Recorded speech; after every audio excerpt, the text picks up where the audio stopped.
Hello, everyone, and welcome to the Effective Utility Management Roadmap webinar, The Road to Sustainability for Water and Wastewater Utilities. Thank you all for joining us today. We're going to get started in just a minute or two as more people are logging in, so please sit tight.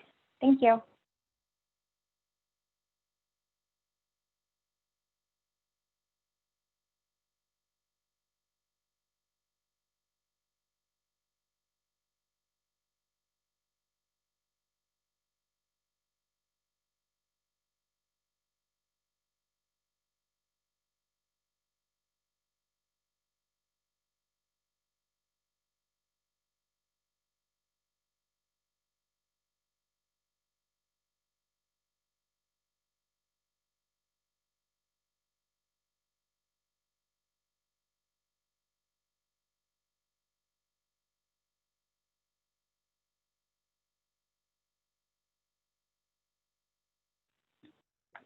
Hello, everyone, and welcome to the Effective Utility Management Roadmap webinar. I see that we have a number of people logged in, so I believe we're going to get started. We're just going to start over with some logistics, so if people are still joining us, that's completely fine. First of all, I just want to thank all of you for taking time out of your schedules today to learn more about the EUM roadmap. We are excited to share some of our knowledge and answer your questions today. And before we get started with our presentation, I'm just going to run through some logistics. First off, this webinar is being recorded, so if you have to jump off early, that's completely fine. We'll be sending a copy of the webinar recordings and a copy of the slide presentation as well to all people who have registered. Second, participants will be in listen-only mode, so if you do have a question for our presenters, we ask that you please submit through the Q&A function down below in that red box. Presenters will monitor these questions and answers, monitor these questions and respond to as many as possible during our Q&A session that we have towards the end of the presentation. If you have any logistical questions, we recommend that you please use the chat function. And if during the presentation you're having some audio difficulties, we recommend that you call into any of these phone numbers here. And just note that when you do call into any of these numbers, it will ask for the webinar ID, so please note that as well. And these phone numbers can also be found in the Zoom invitation link that was sent to you via email. We also have 3 opening polls that we'd like to ask just to get a sense of who do we have in the audience today. Oh, I apologize, that is the wrong poll.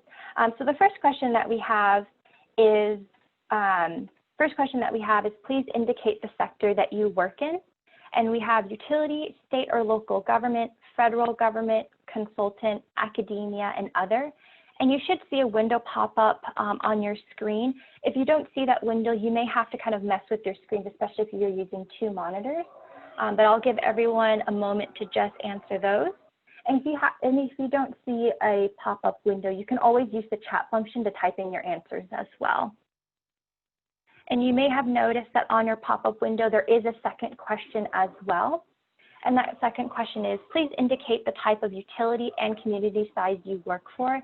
And you'll notice with this question that you can insert multiple answers. So for instance, if you work for drinking water for a small community, you can click those 2 options as well. And again, if you don't see a pop-up window, you can always use the chat function to answer. And I see people are voting, so I'm just going to give a couple more seconds to let people vote.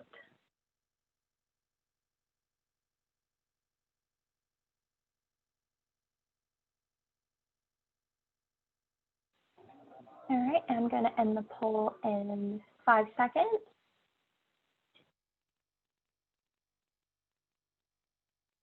All right, thank you so much. And Jim, just to give you an idea of who we have in the audience, so 32% of the audience works in utilities, 40% work in state or local government, and the rest work in the federal government, are consultants, or in academia or educators, and other. And then in terms of utility, you're welcome. And in terms of utility, we kind of have a wide range of drinking water, wastewater, and combined. And it looks like about 30% of people work with large communities. And we have one more opening poll. Our third question that we have is, have you engaged with EUM prior to this webinar? And we have no, a little, attended EUM workshop or presentation at a conference, or if you've incorporated EUM into your organization. And again, if you don't see the pop-up window, you can always use the chat function to type in your answers. And I'll give people just a couple more seconds to answer.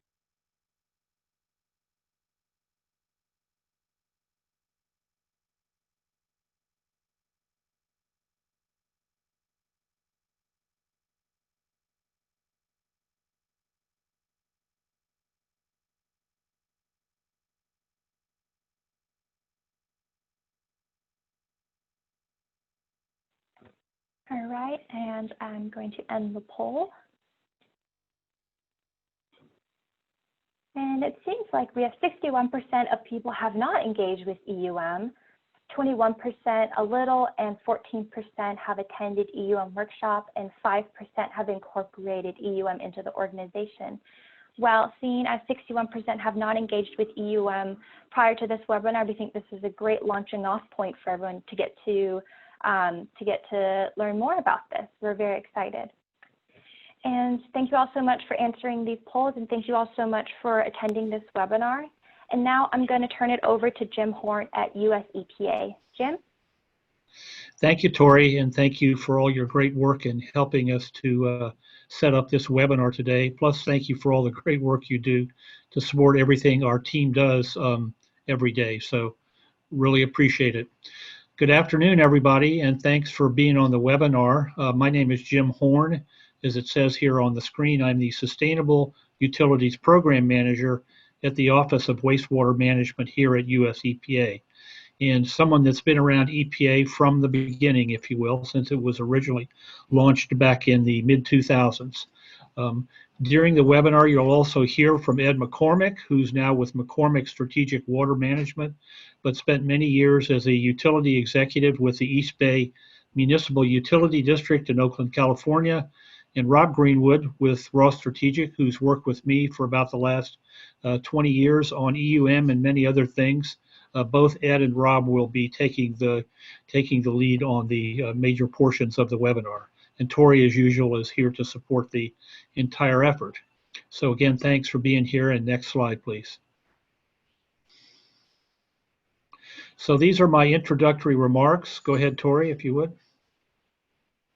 So effective utility management, or as we call it, EUM, is a strategic framework for allowing utilities to assess their strengths and weaknesses of all ranges of utility operations. As I'll describe in a minute, it's based around what we call the 10 attributes of effectively managed utilities. The EUM framework was developed originally in about 2008 by a group of utility leaders with support from EPA and a number of other water sector organizations whose logos you can see here at the bottom of this document, which we call the EUM Primer. We're very proud of that this coalition really has held together for all these years. And I would say that EUM in many ways is now sort of a de facto industry standard for utility management. Not a required standard, but certainly a voluntary standard that more and more utilities are using. So the document in front of you is what we call the EUM Primer. This is the go-to document that a lot of the webinar today will be based on, plus another document that we call the EUM Roadmap document. But the Primer is really the starting point for organizations as they assess, again, the strengths and areas for improvement of their utility based on the 10 attributes of an effectively managed utility. We can certainly make this document available, but this is a very important read for everybody. Very straightforward document that we spent quite a bit of time developing. The one thing that I will say and that I want to emphasize very clearly today, this is a document developed by utility leaders for utilities. My office and a number of others listed here were very happy to support the effort and contribute our insights, but it really came from utilities and people around the country that really felt that there was something like this needed to help utilities sort of have a common way to assess and improve their operation. Next, please. So this slide really shows the relationship between two documents. On the left-hand side, you see what we call the primer, which I just described a minute ago. And today's webinar is really about what we call the Sustainable and Effective Practices Roadmap document. The roadmap document I would describe is the next step down in terms of level of detail of your analysis of areas where you can potentially improve your operations. As you'll as you'll hear more from Ed and Rob throughout the webinar, this is a document that allows you to take the initial assessment that you do using the primer on the left-hand side and really drill down and begin to benchmark assess, in a sense, your organization against a number of effective utility management practices, very specific utility management practices organized around each of the 10 attributes which you read about in the primer.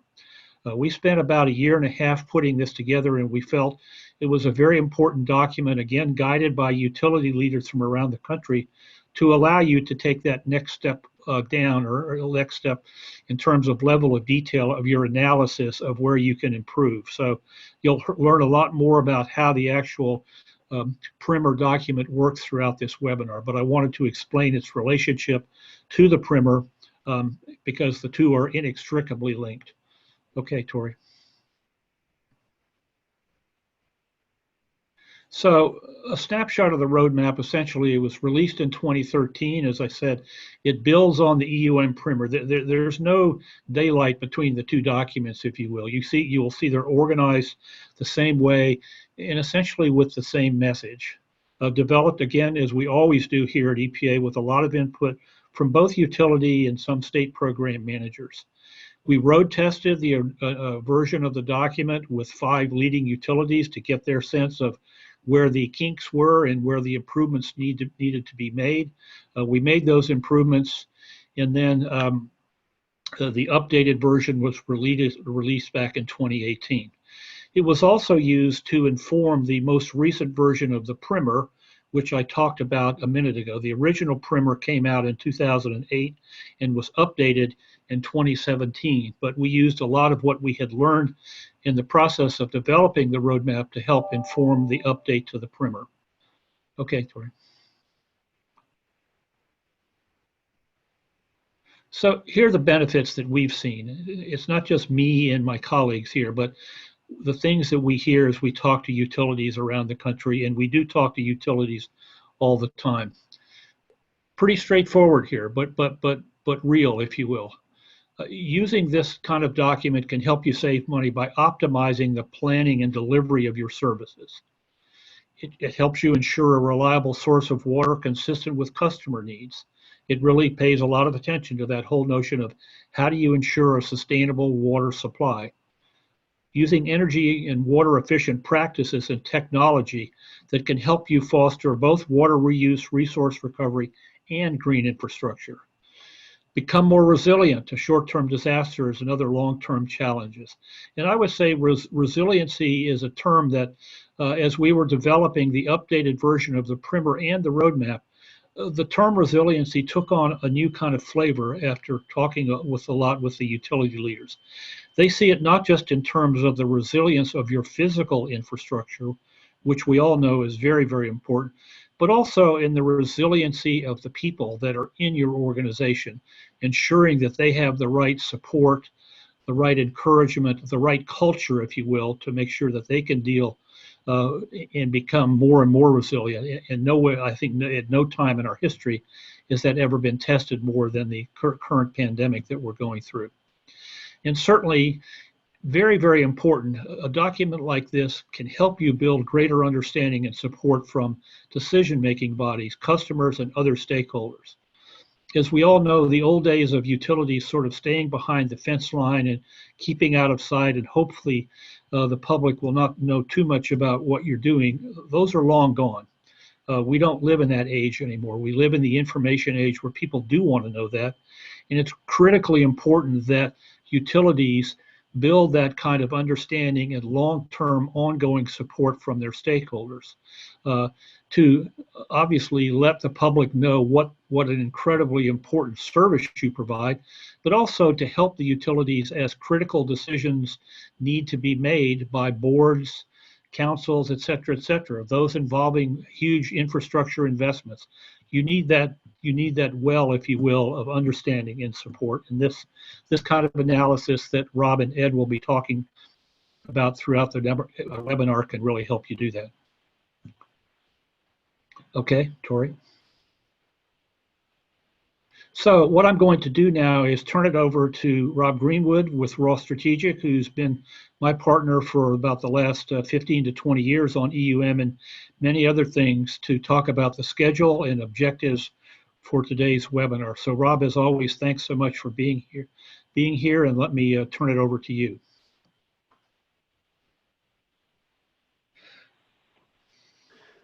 Thanks very much, Jim.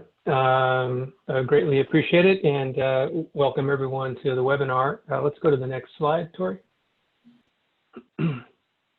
So in terms of the rest of our webinar schedule today, Jim's taken a bit of time to give a high-level overview of EUM. I'll be going into a little bit more detail about effective utility management and the primer. I'll jump from there to an overview of the EUM roadmap, and in particular emphasize the relationship between the EUM primer and the roadmap, and then the real guts of the roadmap itself.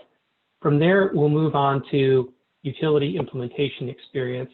That discussion will be led by Ed McCormick, and then finally we'll wrap up with a question and answer period where you can type in your questions into the Q&A function of the webinar. Tori will moderate that. Ed, Jim, and I will be available for answering your questions. Next slide. So in terms of our objectives today, in particular, we're looking to focus on describing ways that the EUM roadmap can be used by you at your utility.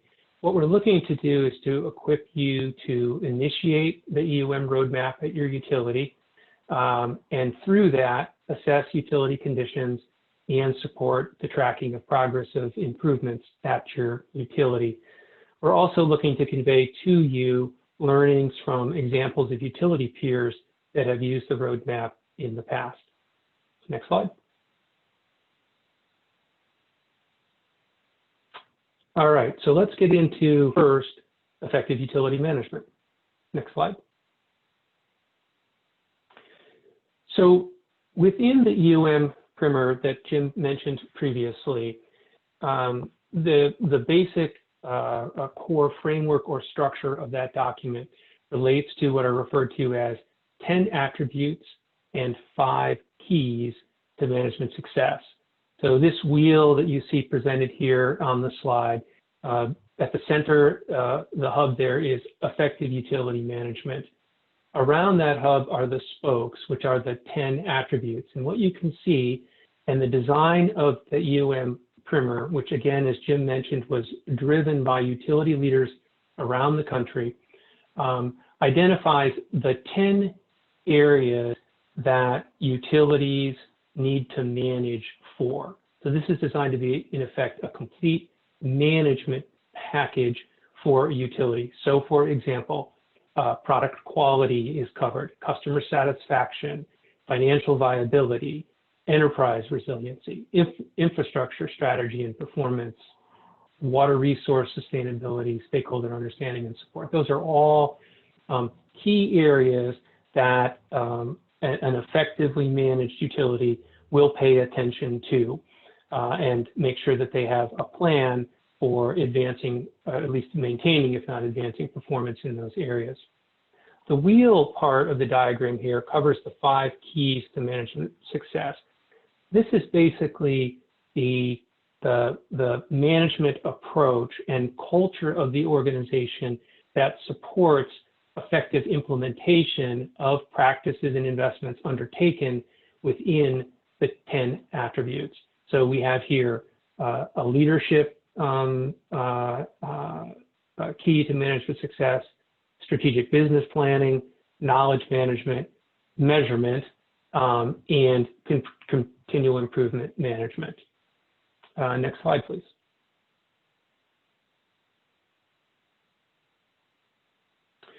So when we think about the roadmap and the effective utility management primer, the effective utility management primer is designed to support a strategic-oriented self-assessment. So what you'll see there up in the right-hand portion of the circular diagram, the self-assessment.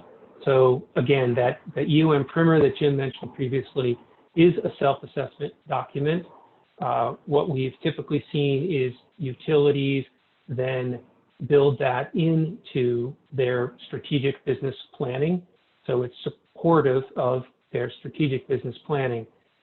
With a strategic business plan in place, utilities typically then need to move from that strategic view of managing the organization to their annual view of managing their organization, which often can take the form of an annual business plan. The roadmap is designed to help the utility make the bridge between their strategic plan and their annual business plan by providing a focus on what are near-term effective practices that the utility can undertake in support of advancing performance in the keys to management success and the 10 attributes. So what you see is we move through this cycle, self-assessment, strategic business planning, and then into implementation of effective practices. That's where the roadmap comes in and is the companion piece to the EUM primer. Next slide, please. Okay, so I'm going to dive down now into the EUM roadmap. Again, as distinct from the EUM primer, two separate documents. This is the implementation-oriented document. Next slide, please. So the first thing that you'll see when you enter into the roadmap is the way that it's been organized and the way that the 10 attributes and the 5 keys to management success have been somewhat adapted into an implementation-oriented context. So let's take the EUM attributes first. What you'll see here in the center, the green stacked rectangles, that there are only 8 of them, even though they cover all 10 of the EUM attributes. What you'll see is that the first one on top, product quality and operational optimization, is a merger of 2 of the attributes. The next, customer satisfaction and stakeholder understanding and support, is a merger of those 2 attributes. The reason for those mergers is that as the utilities that were recruited to help with the development of the roadmap began to identify effective practices, we were seeing a high degree of overlap in the types of practices that were seen as effective to support these EUM attributes. And so we had to make a choice between keeping this highly or fully aligned with the EUM primer or avoiding redundancy. And the choice was made to avoid redundancy. So just keep that in mind. The 10 attributes are covered here, but we've got a merger of a couple of them. The rest are exactly as they appear in the EUM primer. And then when you move out to the left-hand side, you'll see how the keys to management success have been handled. So on the left-hand side, you have utility business planning and leadership represented really as sort of an input activity in support of driving performance in the EUM attributes pictured in the center. And then on the right-hand side, again, keys to management success, measurement, continual improvement management, and knowledge management. So all 3 of these are needed in order to, again, add support to advancing performance in the attributes. Next slide, please. So in the roadmap, again, you've got the keys to management success and EUM attributes. But the next thing that's important about the roadmap is that there are 3 business levels that are represented or considered within the document. The concept here is that the types of effective practices that you may want to implement are closely tied to the strategic choice a utility will make about its fundamental business model. So what we have are 3 fundamental business models represented in the roadmap. The first is level 1. That's a strategic choice on the part of a utility that they're focused on providing adequate fundamental services on a reliable and resilient basis to their community. So they're going to do what utilities are supposed to do, and they're going to do it well day in and day out. Level 2 is a strategic choice to move from that focus on providing adequate fundamental services to really being a continual improvement organization that's focused on optimizing operations and services and again, being in a continual improvement mode. Level 3 is a utility that's made the strategic choice to move beyond a continual improvement culture and organizational management into what we've referred to here as transforming operations and services for the future. So this is the utility that has really rethought the conventional utility business model and said, you know what, we're a community resource recovery center. And so this is a utility that's moving into energy recovery, solids recovery, and you know, really kind of rethinking its role in the community. Now, as you might expect, in each of the 10 attributes, again, the types of practices that a utility would be considering varies quite a bit between levels 1, 2, and 3. The final thing I'll say about this is the roadmap doesn't at all put its thumb on the scale of what is a preferred business strategy. These are all absolutely viable business strategies for a utility that's very dependent on the community context that the utility is operating in. So again, there's no sense that, you know, oh, level 1 is somehow less than level 3. This is all about what you as the utility believes is best suited to the community that you operate in and hitting the levels of service that the community is expecting. Okay, next slide. So this slide shows how all of what I've just explained comes together within the context of the document. So, and again, when you dip into the roadmap, you'll see lots of pages that look like this. So this example is focused on employee leadership and development at the top. So that's the management area title, employee leadership and development. That is also an EUM attribute. Then what you'll find is a description of that management area, so the scope. And so again, this says this management area includes organizational culture, workplace culture, institutional knowledge, succession planning, and employee development opportunities. So in particular, what the scope statement lays out is what are the basic elements or ingredients that are being addressed with effective practices in the context of this management area, employee leadership and development. You drop down then to the next item, which is the business level. Here, these are all going to be practices that relate to level 1, providing adequate and fundamental services. And then from there, you drop into the first practice statement. So if you quickly go back up to the scope statement, what you'll see is it says this management area includes organizational structure, workplace culture. So what now you'll see here under this practice statement is workplace culture. And it gives an outcome-oriented statement that's reflective of the types of practices that will be given as examples. So for this, workplace culture under level 1, under employee leadership and development, is clarity is established for all job responsibilities and functions. Sufficient workforce with necessary training is in place in all staff functions. So this is sort of an outcome-oriented practice statement.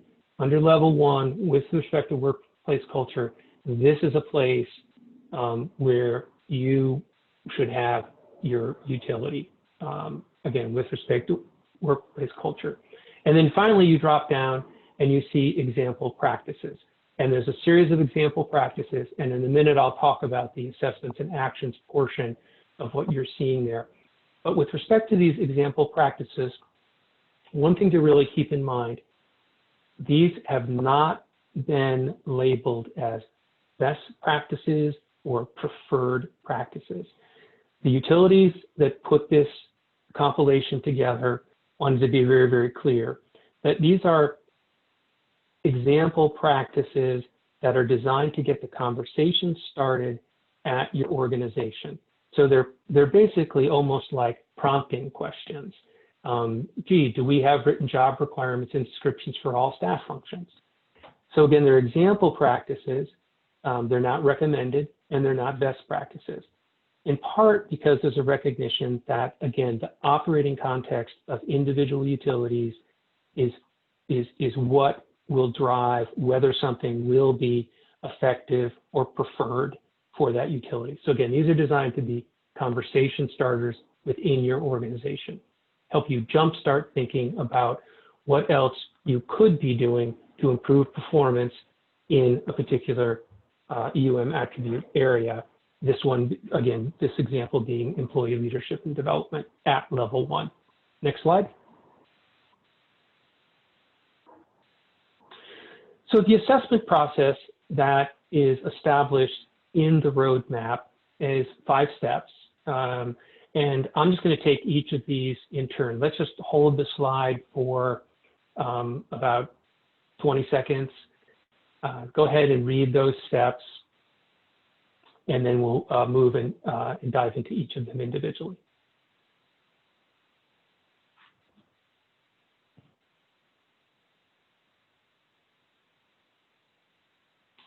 Okay, let's advance the slide. All right, so step 1, you assess your current activity relative to each example practice. So I'll give an example around employee leadership and development. So if you had previously used the EUM primer to do a self-assessment, and you identified employee leadership and development as an important area for you to advance practice, then you could jump over to the roadmap and you could dive into the employee leadership and development section of the roadmap and go through a further practice-oriented evaluation of your current status. So what you'll encounter is, again, a list of example practices. And for the assessment, what you'll start with first is to say, do we have this? So the assessment is, we don't have it. We're already in progress with this practice. This practice is complete. So that's the first thing that you'll do. Let me say that the arrow that's depicted on that slide is the wrong place. It should be pointing to the assessment row, not to the actions row. So again, the first thing you're just, again, sorting out is, do we have it or not? Okay, you go to the next step then. Next slide. For this next slide then, you determine what action to take relative to each example practice.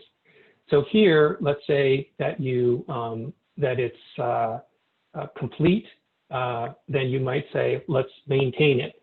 You could say it's complete, the assessment is, when you do the assessment, that it's complete, but decide that you want to improve. So the main thing here is that you first figure out whether you have it or not, or what state of implementation you have, and then you decide, is there something different that you want to do? You want to adopt it newly, you want to improve from where you currently are, or you want to maintain where you are. So at this point now in the assessment, you would have gone through, let's say your business strategy is a level 1 for your utility. You would have gone through all of the example practices under level 1, under employee leadership and development, and sorted out current state of play, as well as what actions you think you might want to take. Next slide. In step 3, what you'll also find in the roadmap is an opportunity to add alternative or additional practices. So the assumption here is that many utilities will have at least some, if not additional practices in place that they believe are needed and possibly more effective for them than the example practices. So this is an opportunity to do write-ins, and it would either be alternative practices to those that have been presented as examples, or additional practices in addition to those example practices. And again, you would also do an assessment for those listings that you've made. We don't have it now, or we do have it and we want to maintain it, but it's a way to complete the picture of your overall assessment. Next slide. So in step 4, then what you'll see in the roadmap is at the very bottom of the exercise sheet, there's a practice statement conclusion, green, yellow, or red. So, hey, we feel like we're doing pretty well. It's a green, not a lot of extra or needed additional work. Yellow is, a bit more work, and red is, we really need to get on this. Next. And then finally, within the document and the self-assessment process, there's a step back, and you look to say, basically make notes to yourselves about how you feel like, or how you're positioned overall. So you can talk about, why did we select a particular practice statement conclusion? What level of implementation do you want to move forward with? So again, just notes to help support the next conversation about implementation. One thing I'll note, and Ed will pick this up as he begins to talk about actual utility implementation, that what we've typically seen is that this exercise is done in some type of team structure. For example, a cross-functional team where, get a group of staff together and they work through the exercise together and kind of talk about and really come to consensus about what could make the most sense for the utility going forward. Next slide. Okay, so that's a tee up for Ed McCormick here to talk about the implementation experience. Just before I turn things over to Ed, I'd just like to wrap up with, again, the concept of the roadmap is it's designed to help you very efficiently get the conversation started within your organization and in a systematic and structured way about how to drive performance improvement. So it's not a complete guide to everything you need to do. Again, it's designed to give you a lot of really good thinking from other utilities about what can be effective practices that helps you get a good focused conversation going within your organization about practice improvement. Thanks very much for the chance to present. And Ed McCormick, I'll turn things over to you. Thank you, Rob. I will be building on what Jim and Rob have shared with you with respect to both the EUM primer and particularly focused on the roadmap document, which builds on the moving towards sustainability. Next slide.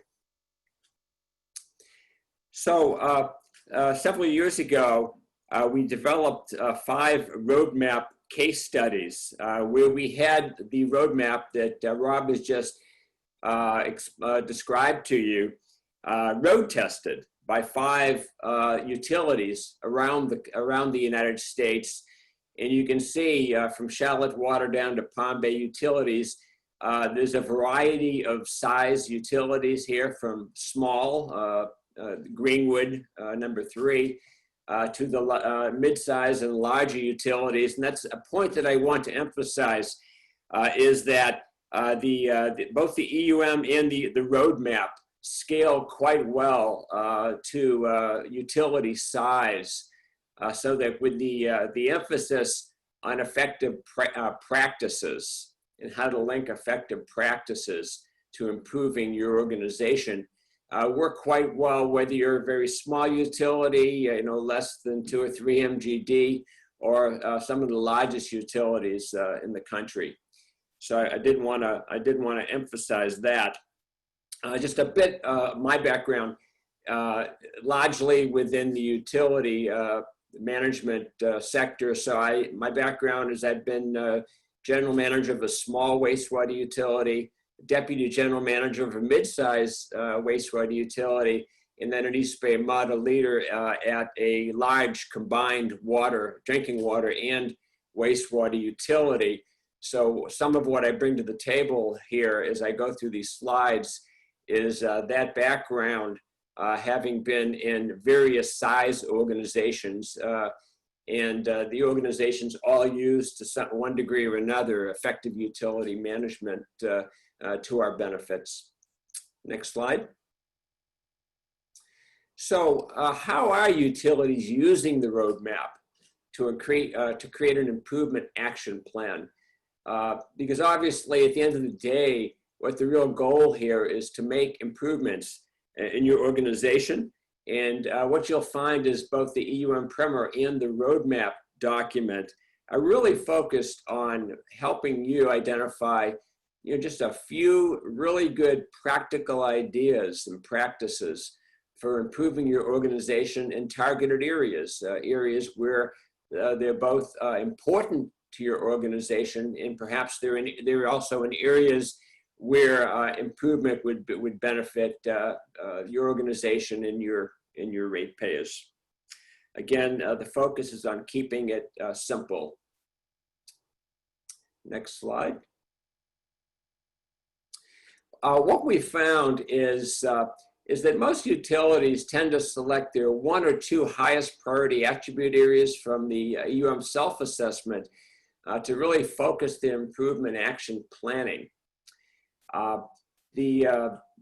Rob and Jim Horn and I have done, probably close to about 15 of these workshops around the United States over the past 3 years. And I know early on there were a utility or 2 that maybe bit off a little more than they could chew, focusing on 3 or 4 or more attribute areas. But what we found is over time that utilities have been most successful by picking just 1 or 2 of those. If you remember that wheel, that circle diagram that Rob presented that showed the 10 attributes, when you identify those 1 or 2 highest priority attribute areas that are both very important to your organization, coupled with areas that you would benefit from improving, and starting just with 1 or 2.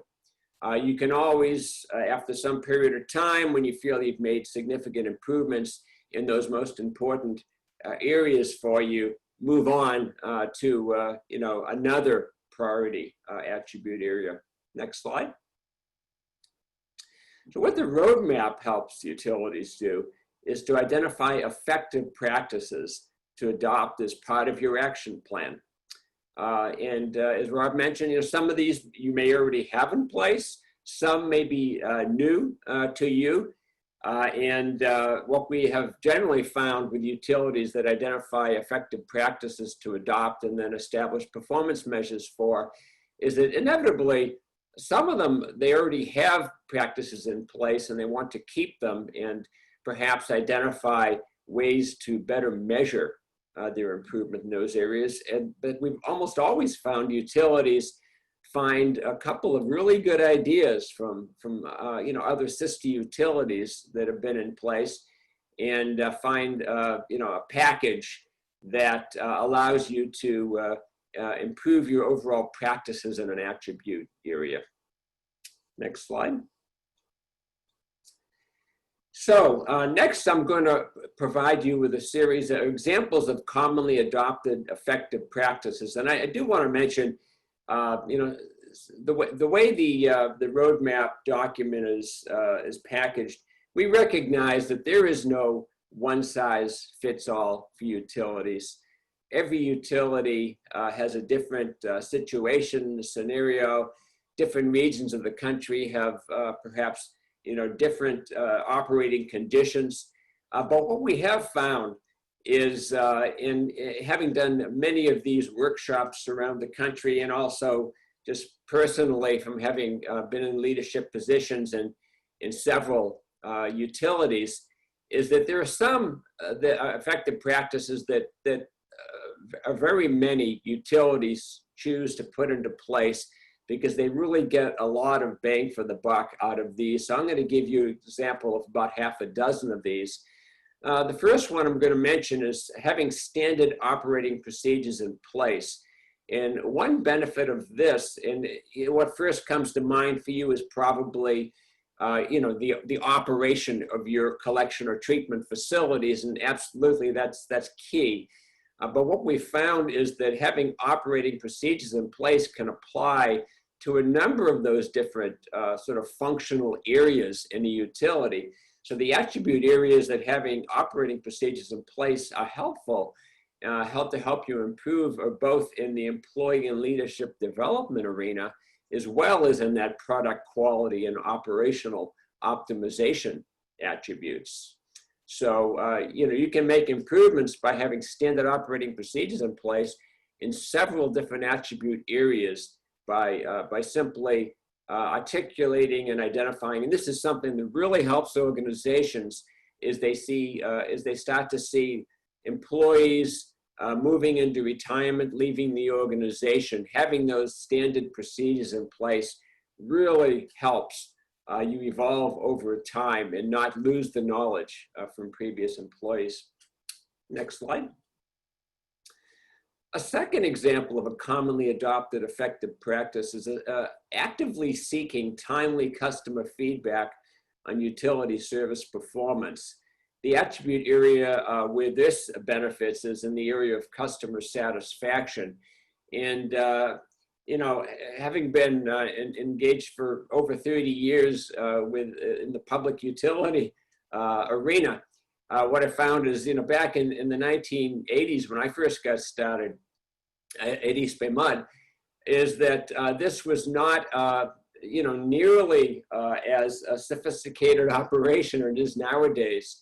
Particularly with technology, it becomes much, much easier. But the important thing here is, let's face it, if you're a publicly owned treatment works, if you're a municipal utility, your customers essentially own you. And that's how we always felt at East Bay Mud, is we were, our customers were our owners, and they were sat at the top of our organizational chart. So it becomes very important to understand what the needs of the customer are in delivering on that utility service performance. So this is something that lots of utilities are doing nowadays. I would venture to say the majority of utilities, but certainly far from all utilities. And there's just effective practices identified in the roadmap that will help you identify simple ways and effective ways to get out and receive customer feedback on your performance, and then use that to improve your capabilities and your service level. Next slide. So a third example of a commonly adopted effective practice is setting predictable and adequate rates to support both your current needs as well as investing in your future needs. So this is in the attribute area of financial viability. Generally, we have found across a pretty broad cross-section of utilities the importance of doing this. Some from lessons learned, i.e. utilities that perhaps decided not to raise their rates for many years and then found that they were in a position of having to raise rates 20, 30% or 10, 15% for multiple years. And that kind of rate shock is very challenging for customers and it does not help the stability of your organization. So it's really much better to, in setting predictable and adequate rates, not just to support what your current operational needs are, but recognizing if your average infrastructure has a service life of about 50 years, obviously electrical, mechanical, much less than that, but in the structural area and pipe, it could be much longer than that. But if the average is 50 years, you need to be replacing your infrastructure at a rate of about 2% per year. So investing setting your rates not only to support your current operation O&M needs, but also ensuring that over the course of time that you're investing that 2% plus per year to replace existing infrastructure. And that's just in addition to new regulations you may be facing. So that's a very important one, and financial viability obviously is a key to making an organization work in all the various attribute areas. Next slide. This one, slight typo, apologize, that's asset management program in place. So having an asset management program in place with your critical assets identified and your remaining service life inventoried. And this is something that, you don't do this overnight, obviously. And over the past probably 15, 20 years, a good percentage of our industry has moved into putting various types of asset management programs in place. Some, very simple and manual, some much more complex and automated. But identifying your critical assets and determining what your remaining service lives is critical to the infrastructure strategy and performance attribute area. Having that asset management program in place will help guide your capital program going forward as you start to look at. Some utilities have 5-year capital planning. Some have 10-year. I've even seen utilities that go beyond that. There's one in the San Francisco Bay Area, probably 20 miles from where I sit here speaking, that actually has a 20-year capital improvement plan. Obviously, you need to update something like that. Next slide. And then another example is of an effective practice is efficiently utilizing both water and energy resources. Because if you think about it, beyond, after your staffing costs, energy is certainly one of the largest components. This area can help you make improvements in 3 of the different attribute areas, from operational optimization to community sustainability and financial viability, because clearly, water and energy are huge drivers that allow for local and regional economic development of our communities. Next slide. And then finally, a 6th example of a commonly adopted effective practices, utilizing life cycle cost in triple bottom line analysis and capital project decision making. Life cycle cost, the idea being, again, if you go back 20, 30 years ago, what I saw were utilities that more often than not were looking at the initial capital cost of a project in order to determine which project to move forward with. Over the course of time, our industry got much smarter and recognized that, frankly, the operation and maintenance cost of a project could be on the order of 10 times the initial capital cost of that project or facility. And so the life cycle cost becomes really much more important. by triple bottom line, a number of you may be quite familiar with triple bottom line analysis. And this is the focus on not only the economic or financial bottom line and the environmental bottom line, but also the social impact, the community impacts, and the benefits that a project can bring to a community from all three of those perspectives, from the financial perspective, the environmental perspective, but also the social community improvement perspective. In the attribute areas that you can see that a number of the commonly adopted effective practices I selected cut across multiple attribute areas. So you get a lot of bang for the buck when you implement a practice like this one as well, where you're making improvements in 3 different attribute areas by focusing on life cycle cost and triple bottom line analysis when you do your capital project selection. Moving on.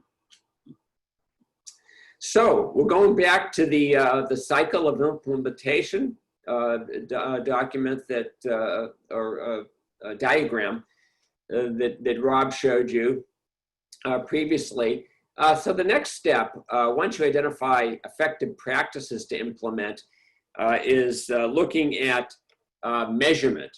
So how do you go about putting practices in place is obviously a very critical step, but to take the next step to where you ensure that these effective practices are actually helping you to improve your organization, you want to do measurement. Next slide. So why is performance measurement critical for utilities? A number of you that have been around a little bit, probably familiar with Peter Drucker, who is a management guru who's been with us for a while. And his quote was, "What's measured improves." So pretty straightforward. In the corollary to that, what's measured improves, is that frankly, you really can't improve what you don't measure. If you do, it might be luck, more based on luck and coincidence and circumstances, rather than a sort of planned improvement process. Next slide. So here's where the roadmap steps in and provides examples of performance measures by attribute for utilities to measure success. And I didn't mention, but I will now, there's a EUM and roadmap website that EPA hosts called watereum.org, watereum.org. And if you go to that, you can see the roadmap case studies and all the various materials associated with both EUM and the roadmap, including examples of performance measures by each of those attributes. Next slide. And what you will find at that website or in the EUM primer, if you have a copy, and we can certainly provide electronic copies of the EUM primer, here's just an example. Under the attribute of customer satisfaction, there are a series of different potential categorical areas. This first one is called customer complaints. And then we have a description of what customer complaints are. And then as well as example performance measures. So I just done a very short excerpt of that so you can kind of get a sense. For example, performance measure, number of complaints per 1,000 customers per reporting period. Next slide. Okay, so next I'm going to talk about examples of commonly adopted utility performance measures. And again, the performance measures are the way that you measure over the course of time. You establish a baseline when you first establish a measure, see how are we performing currently in this area. And then on a regular basis, and perhaps a number of organizations may be looking at these via utility dashboards. Many utilities have a dashboard, one that's very, perhaps lengthy, at the division or department level that then gets perhaps simplified and coalesced into a something that's reported to the your board of supervisors or elected board of officials. And some of the adopted utility performance measures that we find that are pretty common in the industry, and for good reason, they've been adopted and utilized. For example, this first one is number of SSOs, sanitary sewer overflows, per 1,000 miles of pipe per year. And the attribute area that would reflect is product quality. This is a pretty straightforward way to identify improvement for your organization in reducing and ultimately, hopefully, eliminating as much as possible SSOs in your utility. Next slide. Another example is employee turnover rate. Employee job satisfaction, percent of positions filled with internal candidates. These are actually, and I'm cheating here a little bit, these are actually 3 different utility performance measures, all tied to that employee and leadership development category. And in a way, both with the commonly adopted effective practices that I presented earlier, as well as what I'm presenting to you now, these commonly adopted utility performance measures. A utility could frankly take these, and recognizing every utility is different. This is not one size fits all, but you could take a few of these in each of these categories just to get your organization started, and then build out from there. But these are pretty common performance measures within utilities. Employee turnover rates, obviously pretty important. Job satisfaction, that's one that's really hard to get your hands around. But if you look at the roadmap, you get some really good ideas as to how utilities are developing questionnaires and focus groups within their organization to get a sense for job satisfaction. What we generally find is that employee job satisfaction increases as employees feel more engaged in their organization, to the extent, for example, a number of utilities are engaging in having employee input into the development of their strategic plans. The percent of positions filled with internal candidates. Again, a lot of utilities that have hard to locate technical areas such as instrument techs, wastewater operators, operations superintendents. There are some really tough to fill positions out there. And what we find, a number of utilities are sort of growing their own, bringing people in at the entry level and then developing them. And then the way they measure how are we doing is how often can we fill these positions, the promotional opportunities, with internal candidates to kind of grow our own. That's a trend that we've been seeing now for some time in the industry. Planned maintenance ratio. And the attribute area here is infrastructure, strategy, and performance. And the higher that ratio, certainly the better, as opposed to responding to equipment failures. This is where you find that a high percentage of your maintenance is really more proactive, planned maintenance, as opposed to reactive maintenance, responding to crises. And we're always going to have those crises, but if you can identify back in your asset management program your critical assets and ensuring that you've got spare parts and things in place and ready to go, so that if you've got a critical asset, and I think generally we find about 15% of your assets, maybe 20% of your assets might fall into that critical category where you just can't live without it. You need to have, that pump sitting in your warehouse, ready for a quick replacement or motor. Your planned maintenance ratio, as you see that improve over time, it makes you just frankly more efficient an organization.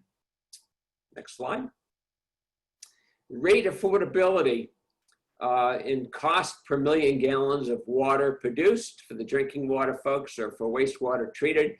In the attribute areas here cover several different areas or attribute areas from enterprise resiliency to financial viability to community sustainability. And this is particularly important, and what we're finding over the past decade or so is moving from what percent of your utilities customers can afford to focusing on how can we make improvements and develop programs for affordability at the household level. And this is a trend that I see not just in the US, but this is a trend that's happening around the world. Next slide. Percent of energy demand met by the utilities' renewable energy generation. So this is getting to that where, Rob mentioned the different business levels of the roadmap where we're getting into level 2 and even level 3 utilities, where recognizing that the renewable energy generation has a number of benefits and advantages to it. For example, not just the fact that you're reducing your greenhouse gas emissions and your energy footprint, but when right now in California, we're having a series of rolling brownouts and blackouts because of the impacts of very high temperatures. What we're finding is the utilities that have put cogeneration into place in there is that, when these blackouts happen, they've got the ability to run their critical infrastructure. So there's a reliability component to moving towards renewable energy generation at utilities as a byproduct of a normal byproduct of wastewater treatment. And so what we're seeing in a number of these utilities, you'll find if you look at, there's a Utility of the Future program that the Water Environment Federation and NACWA and Water Reuse and the Water Research Foundation are all partners with EPA on. These tend to be the utilities that are moving towards water resource recovery, recognizing there's a financial viability associated with that. As you start to recognize the benefit of additional revenue streams by producing renewable energy, which more and more is becoming much more valuable than non-renewable energy when sold on the open market or provided to communities. Next slide. Okay, so now I'm going to move to performance measures into utility action planning, because really where the rubber meets the road for all of the utilities in local jurisdictions on this call, and consultants and regulators that support the sector, is in putting these, putting your self-assessment and your identifying of effective practices and establishing performance measures, putting that into place is an action plan. What we've found through working with many utilities is that forming a team becomes important in the determining an implementation approach.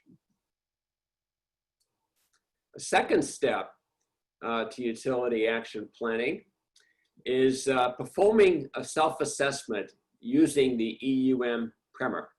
And here, this is where you're identifying your highest priority attributes of the 10 that Jim and Rob mentioned from the primer, coupled with the attributes that are most need to be improved in your organization. Once you've done the self-assessment, we move to a third step of action planning, and that's identifying the top 1 or 2 priority attribute areas for improvement. And again, focusing on, less is more in our industry. We've all got the day-to-day crises. We've all got, regulatory issues. We've got level of service issues.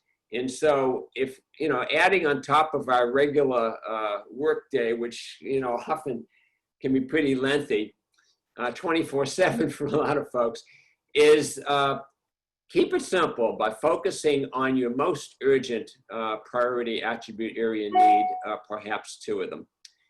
4th step.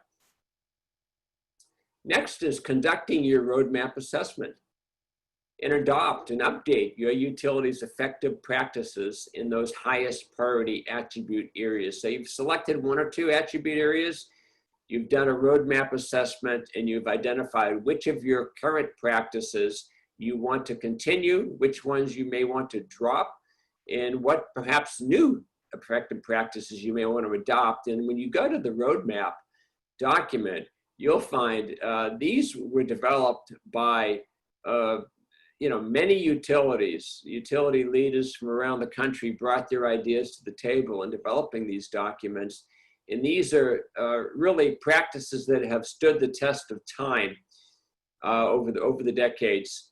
And some more recent, but many that have been effective in the industry for many decades. A 5th step for the action planning. Next is establish performance measures to assess your progress. Again, as we mentioned, if you're not measuring things, it's really hard to improve them. Whether this is one attribute or 2 attributes, it's important to establish your practices, put your performance measures in place, and then on a regular basis, and this could be a monthly basis at the mid-level of an organization to, it could be a quarterly or twice a year or even annual update to your board of supervisors or city council or elected board of officials.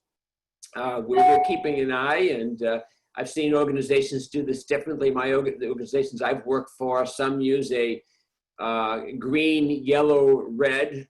Green, things look great. We're meeting our targeted goals. Yellow, we're progressing towards meeting those goals. Red, where we really need to up our game on that performance measure. But there's different ways to measure. Some do it numerically and quantify.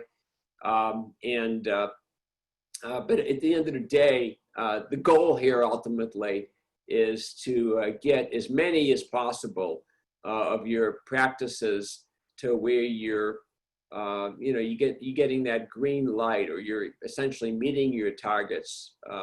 And the reality is, I know I'm one of the judges for the Utility of the Future program. And what we find is that in some areas, you have 70 or 80% of targeted goals being met by utilities that are really at the top of their game. And what they're doing, the reason they're not meeting 100% is they're establishing stretch goals. So I do think it's important to have realistic goals, goals that you can potentially meet. If you've got 10 utility performance measures, you may want to have 1 or 2 of those be real stretch goals. The term I've heard used in the past in strategic planning is BHAGs, big, hairy, audacious goals. So I think it's important to establish, this is when Jack Kennedy said, we're going to put a man on the moon by the end of this decade. So some utilities choose to have 1 or 2 of those kind of goals to really drive significant improvements in the performance. Other utilities decide we want to have something that's doable over the next year or 2. I think it's important to perhaps consider both. Number 6, implement adopted or updated effective practices and create that performance dashboard that I mentioned. This is where you can use kind of simple infographics to make it very easy to read and follow how your organization is performing. And at the various levels, this dashboard may be pretty extensive, within a section, division, department, but it might be more accumulated or fewer items to track at the board level. 7. And then incorporate action plan items or new or updated practices into your annual budget or operating plan. I know some of you organizations have biannual budgets where you budget on a 2-year basis and then update it on a more minor basis every other year. But either way, if you can incorporate your action plan items, your new or updated practices into your annual budget, now you're seeing something where you've actually financed your ability to make that happen. We know that you're going to be accomplishing, your goal is clearly to accomplish your budget. And then as you establish employee performance plans, you can incorporate right into employee performance plans, some of those targets within the practices. Item 8. And finally, to track the results to inform your utility's continual improvement effort, because at the end of the day, that's what all of this is about. It's really all about utility continuous improvement. No matter how well your organization is performing, no matter what size your utility is, ultimately the idea is to continue to improve. If you're a utility leader, you still want to continue to get better. And if you're a utility that has some significant improvement needed, you want to raise your game, and then over the course of time, improve to where you're doing A+ performance for your community. Next slide. And with that, I am going to turn the question and answer period back over to Tori. And I can see that we've got a number of questions already in the Q&A program. So Tori, take it away. Thanks so much, Ed. And as Ed has mentioned, we have had people submit some questions already, so thank you so much. If you do have a question, we ask that you please submit it through the Q&A function. That just makes it easier for us to see all the questions and see which ones are available. So I will let people start writing in their questions. But Ed and Rob, we do have a number of questions, so I can just get started if that's okay. All right, so the first question that we have, do we have any examples of how EUM has been used by utilities to deal with the current COVID pandemic?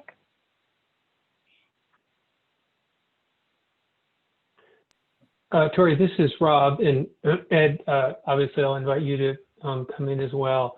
I don't personally have an example of that at this time. I haven't crossed paths with a utility that in particular said, hey, we've been deploying the EUM self-assessment to support our response activities. Ed, what about you? Sure, if I could just mention, interesting question, thank you. Actually, the answer is yeah, we do have some examples of this. I'm just going to give one example in the interest of time, and that is in the attribute area of community sustainability. Clean Water Services in Oregon, they have put into place really an early warning system for emergency response, because what we're finding is we can identify the COVID-19 virus in wastewater as well as in sludge. And the reason I mentioned Clean Water Services, there are a lot of utilities around the US that are doing this.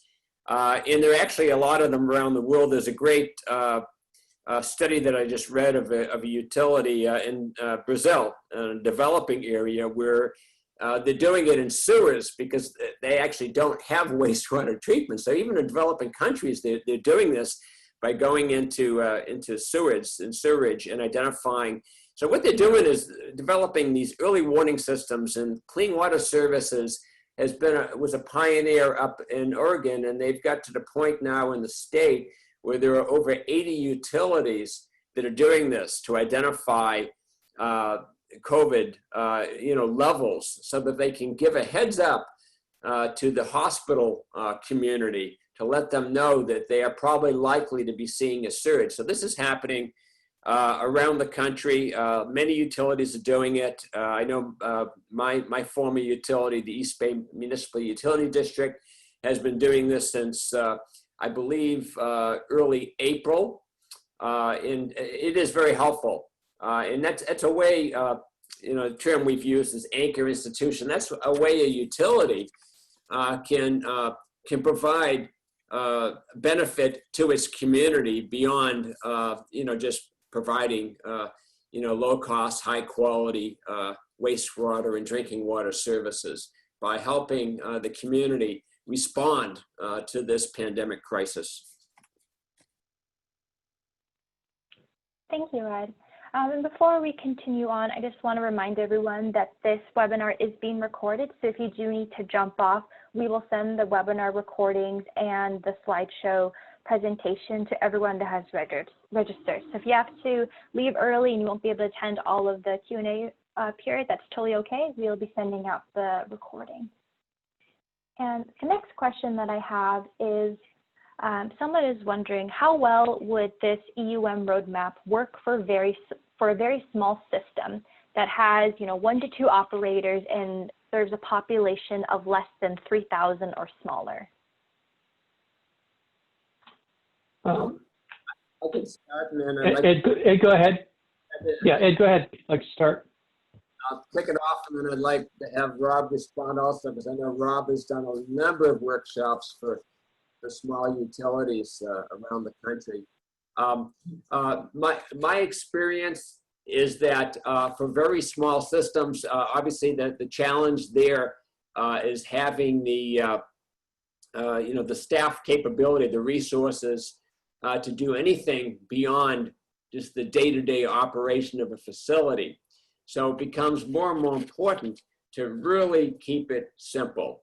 Just pick a few practices, a few performance measures.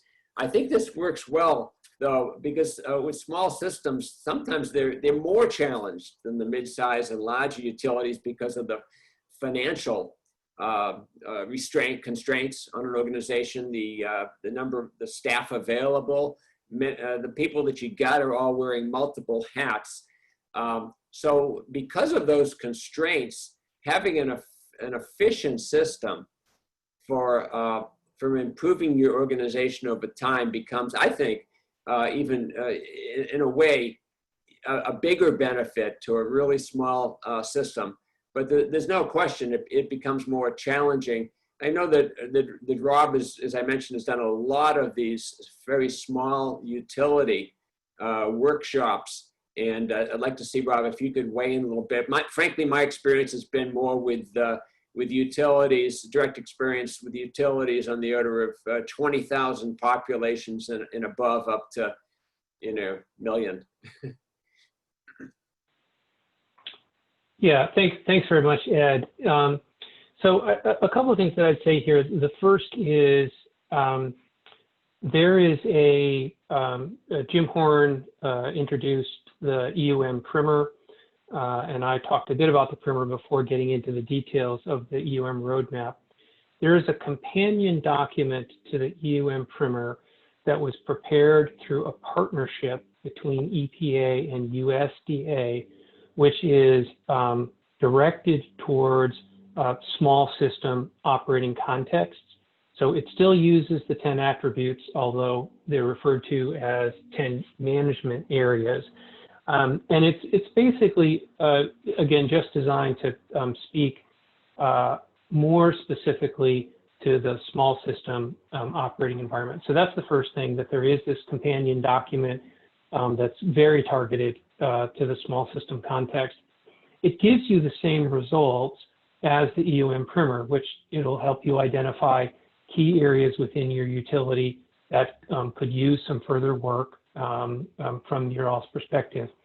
Jumping over to the roadmap document, so jumping over from the roadmap to the roadmap document from that small system management guide will be very, very straightforward.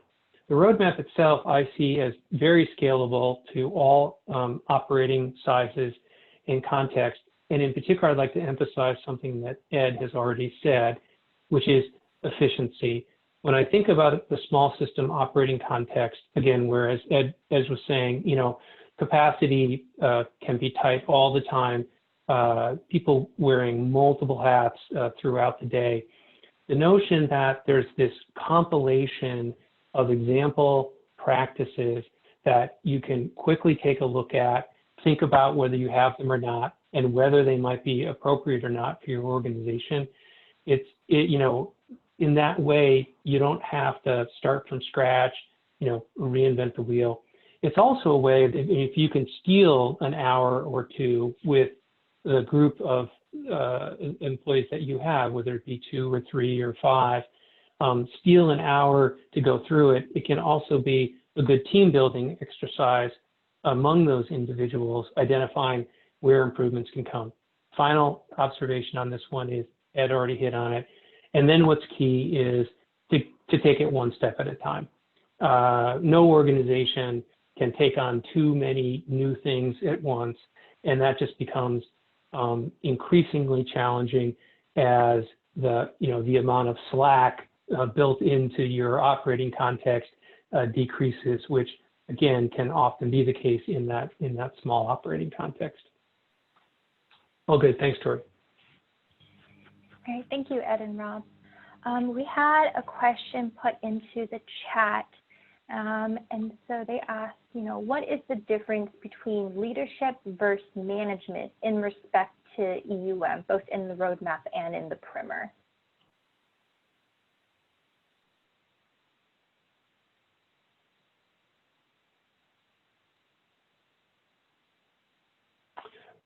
Okay, Ed, I'll go ahead and take that first.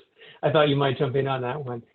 So here's what I'd say is this is both the EUM primer and the roadmap are management tools. They're designed to, you know, start out with helping with some more strategic oriented thinking, and then again help translate that strategic thinking into practices that can be adopted within the annual business cycle context. So it's definitely designed as a management system, and in particular to support a continual or continuous improvement system. What I would say is that, however, the exercise of using the primer and using the roadmap is a really good leadership building opportunity. Typically, as Ed mentioned, put together cross-functional teams or other similar. I've also run these exercises with executive management teams, also run these exercises with boards of utilities. And so it tends to be an opportunity to sort of elevate leadership and create leadership opportunity within the organization. So that's how I kind of view them. It's a management system, but creates a real opportunity for leadership development. Ed? Sure. We probably all heard, you know, one difference between management and leadership. Management is, you know, doing things well, whereas leadership is kind of doing the right things. But another way to look at it is that we manage things, but we lead people. In a way, we don't really manage people. We help lead people. We help motivate. Ideally, we keep from demotivating people. We build teamwork, and so that's one distinction. So leadership is often more the softer side, whereas management is you know, controlling things like numbers and performance results. But everything we do, frankly, is through people, which is why leadership becomes so important to an organization.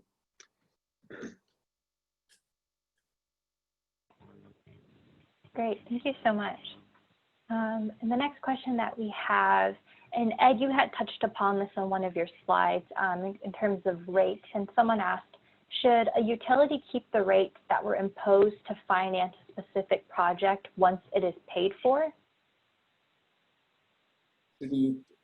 should a utility keep the rates that were imposed to finance a specific project once it is paid for? Oh, I see. Absolutely. And here's the reason: is a project is never completely paid for. As I mentioned, every project has a service that you need to build in to your rates, the cost to update, rehabilitate any facility or project. So the reality, though, is that once the capital cost is paid off, and let's say you've got a 30-year bond, the cost to operate and maintain that facility is less than the cost to both operate, maintain, and pay for the capital expenditure. And so the reality is, on a pretty regular basis, you need to be identifying your capital costs for future capital projects, coupled with O&M for both your current facilities and your future facilities. What I think you'll generally find over the course of time is that it's not really practical just with inflation alone to keep rates flat for even a short period of time. It's probably not the wisest approach. Yeah, and I'll just come in behind you and just say, for me, the answer here too can be it depends. And I'm just going to draw on one quick example, doing some work with a small utility that had increased rates to cover some new infrastructure investments.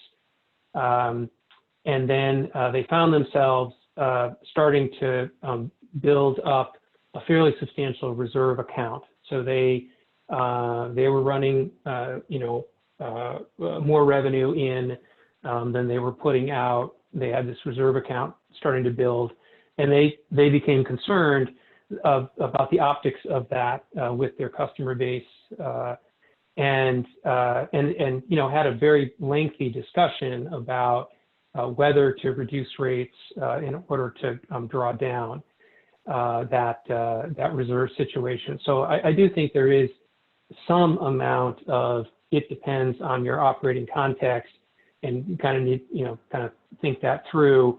And I also understand that the case that I just described is likely relatively rare in the sector. But again, this is something actually that's relatively recently I bumped into, so thought I would share that. All good, Tori. All right, thank you both.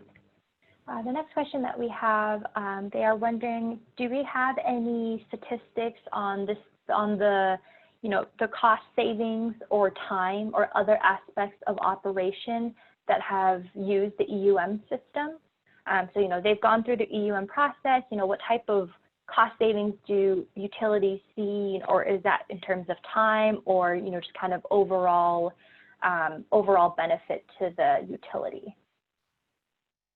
So I'll take a pass at that one. I'll take a shot at that one. So if you take a look at that EUM, watereum.org site, and you look to both the EUM case studies and the roadmap case studies, you will find examples of utilities that do identify, some of the the financial benefits that they experience from implementing the system. And then beyond that, there were kind of a couple of related questions, but there's also a couple of documents that one is the Water Research Foundation has a document entitled Performance Benchmarking for Effectively Managed Water Utilities. And then there's also the this is another question I think I've seen in the chat, the Q&A.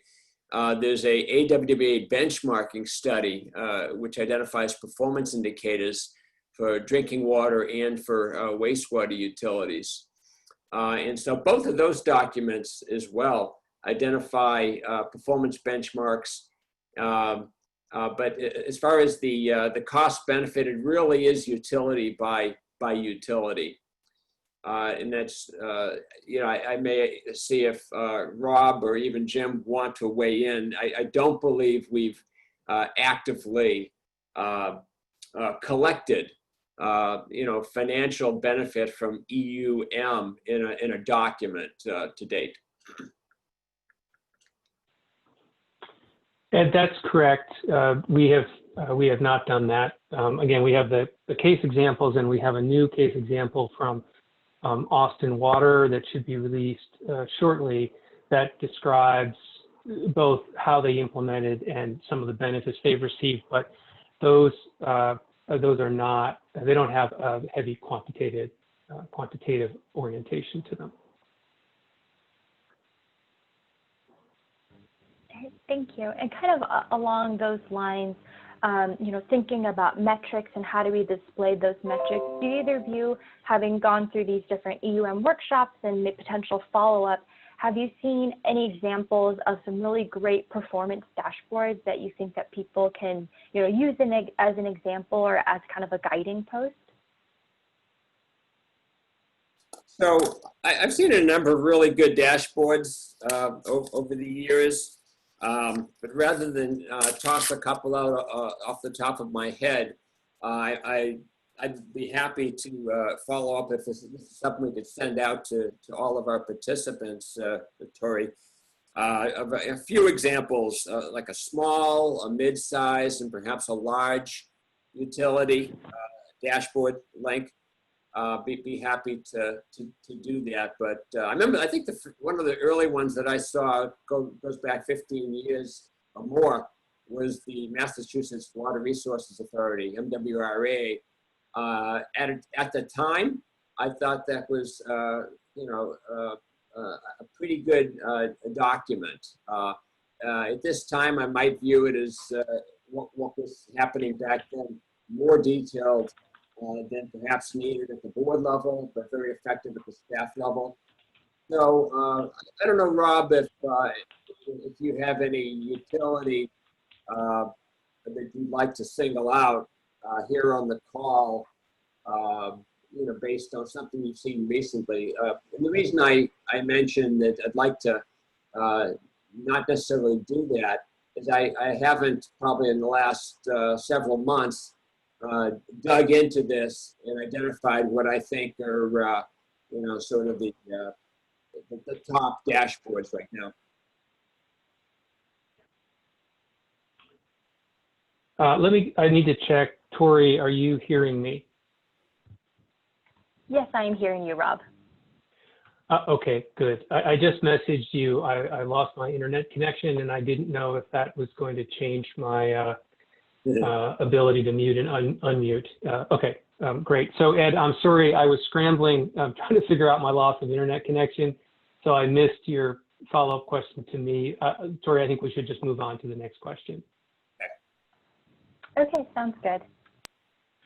So next question that we have is someone's asking, can the EUM primer and the roadmap be applied to emerging contaminants? Sure. No, it works well for emerging contaminants. And it will be the attribute area of product quality. So under product quality, we'll find a series, a real series of effective practices and performance measures. What it would mean is identifying performance measures for these emerging contaminants. And, those obviously vary quite a bit. It seems like the emerging contaminant of concern, those seem like they change every several years. Right now, PFAS seems to be a big one. And so I would say the answer is unequivocally yes. The EUM attribute area of product quality is really sort of well equipped to help utilities identify performance measures and practices to put in place. practices gets a little more challenging with some of these emerging contaminants. To some extent, we're still, waiting to see what kind of regulations are going to be coming down on a regional as well as national basis.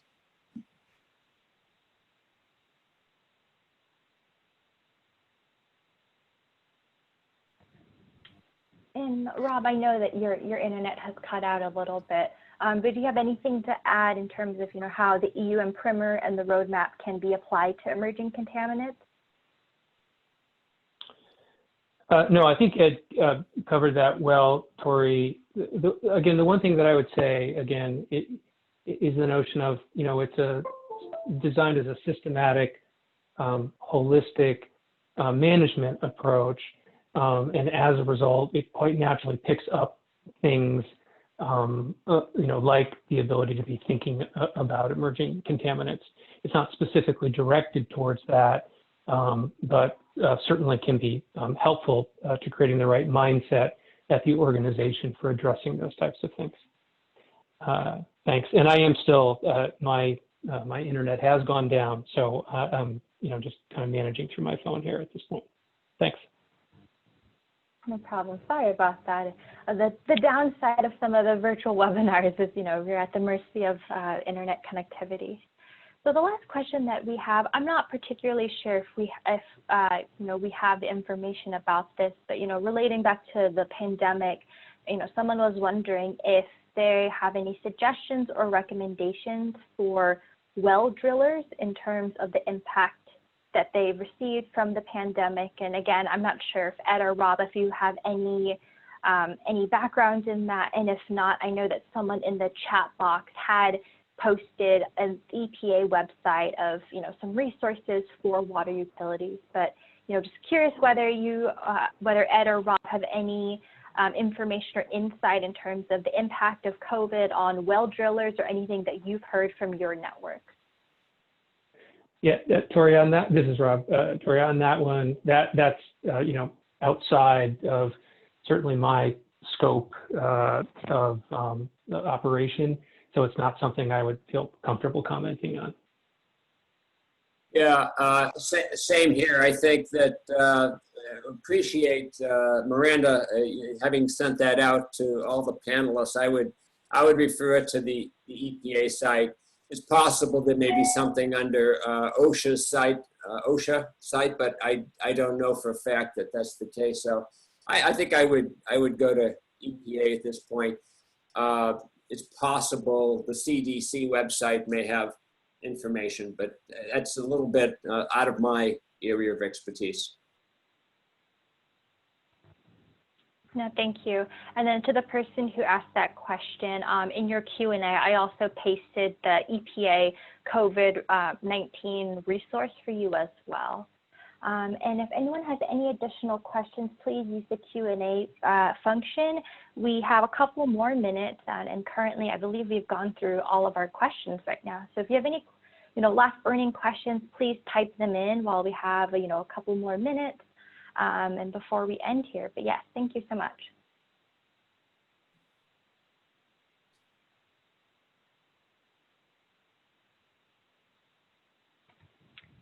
And it's just a reminder, we have this webinar recorded and we'll get that processed, and hopefully within the next week, we'll be able to send out the webinar recording along with the slide deck as well. I know that we had a number of people ask about, links for the primer and the roadmap, and I can include those in the email as well, along with, I believe we have, I believe it's a Dropbox link for the case examples, which we go through the five utilities that Ed had mentioned at the beginning of his presentation. So those are some additional resources that we can send to registrants as well. And Ed and Rob, I am looking, and it does not look like we have any more questions. And I don't know if you two have any last minute items to talk about before we, do our closing poll. Sure. Yeah, Ed here. I just want to mention, and kind of a reiteration of what Rob said and Jim said before, Rob, is that the system is designed to be very simple, practical, this EUM roadmap way to help every utility, from small to super large, help to improve its performance. It's a simple system, and I just encourage all of you on this call, if you're not already utilizing it, to consider dipping your toe in and getting familiar with the primer. Perhaps consider doing the self-assessment for your organization, identify a couple of attribute areas, and take it the next step into identifying effective practices and measures to target your improvements. Again, it's all based to help. If you're leading an organization, you need to have some system in place anyhow. And what we found is that this is one of the simplest systems around, and it certainly beats seat of the pants, more reactive management style. So just want to encourage. I think that the EPA and all the various water associations that have supported the development of this program over the past, gosh, I guess it's been 13, 14 years now, have done a really good job at developing and improving a system that's probably, as Jim Horn mentioned earlier, kind of the prevailing standard in the industry for running an effective utility.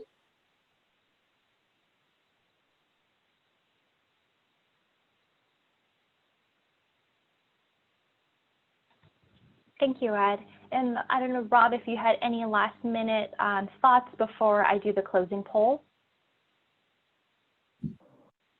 Sure. Yeah, I just wanted to say thanks to everyone that's attended the webinar today, and again, encourage them to take a look at both the EUM primer and the roadmap, as well as keep an eye out for the release of the Austin Water case example sometime later this year. Again, a nice updated example of a utility that has done some version of gone all in using the EUM management system to support their planning.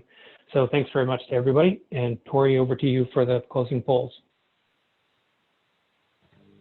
All right, thank you so much, Rob. And so before we end today, I just have one closing poll for everyone. Let me just launch that real fast. So we're just asking everyone, on a scale of 1 to 10, 10 being the best score and 1 being the worst, how would you rate today's webinar? And we typically do a series of webinars, not only for EUM, but also with workforce topics as well. And so we just want to make sure that we're helping everyone learn new things, and please let us know how we can do better. So I'll just let that go for a couple seconds.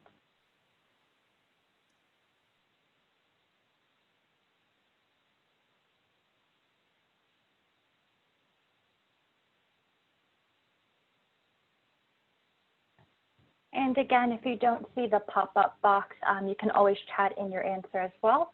And I'll give about 5 more seconds.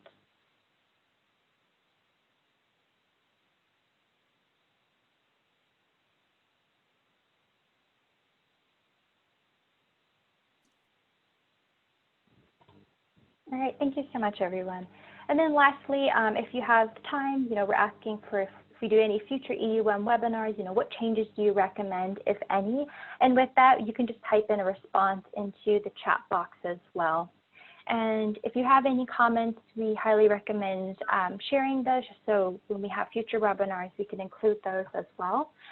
And just like a last note, we will be sending out a copy of the presentation slides and a copy of the webinar recording that you can listen to on that you can either send to colleagues that weren't able to attend the full webinar, or if you need to go back to get some extra details or listen to the Q&A session as well.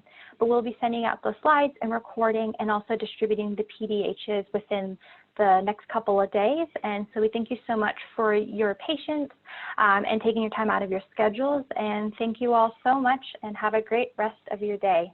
All right, thank you, everyone.